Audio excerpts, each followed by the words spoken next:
핵 발전 과정에서 나오는 고준위 핵 폐기물을 저장할 곳이 없어서 수십여 년간 꾸준히 논의되어 온 게 고준위 특별 법안입니다. 지난 21대 국회에서 자동 폐기된 뒤 여야가 재차 이 법안을 발의했는데 논의는 이달 정기국회에서 다시 이루어질 것으로 보입니다. 조민희 기자가 취재했습니다. 논란 속에 지난 21대 국회에서 자동 폐기된 고준위 방사성 폐기물 특별 법안.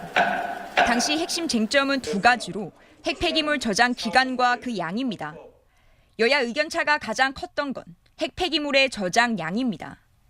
저장량을 핵 발전소의 설계 수명으로 한정해야 한다는 야당과 달리 여당은 수명 연장 이후에 발생한 핵 폐기물도 포함해야 한다고 주장해왔습니다. 게다가 여야가 내놓은 세 개안 모두 저장 기간을 명시하지 않았습니다. 이 때문에 임시 저장 시설이 영구 핵 폐기장이 될 거라는 원전 지역 주민들의 반발이 거셌습니다.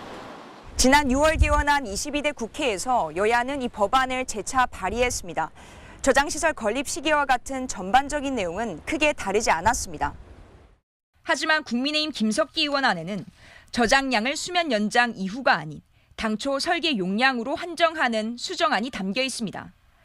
야당의 주장을 일부 수용한 셈이지만 상황에 따라 위원회 심의 의결로 용량을 달리할 수 있다는 단서 조항이 달렸습니다. 설계 수명에도 계속 저장할 수 있도록 하는 조항이죠, 사실상. 형식만 취했지 내용적으로 전혀 다른 거잖아요. 시민사회도 조만간 관련해서 입장을 좀 정리해서 내겠습니다. 게다가 4개안 모두 반출 시기는 여전히 명확히 하지 않은 만큼 지역사회 반발도 재점화될 것으로 예상됩니다. 여야는 당장 6년 뒤부터 핵 폐기물 저장 수조가 포화되는 만큼 특별법 논의에 속도를 낸다는 입장.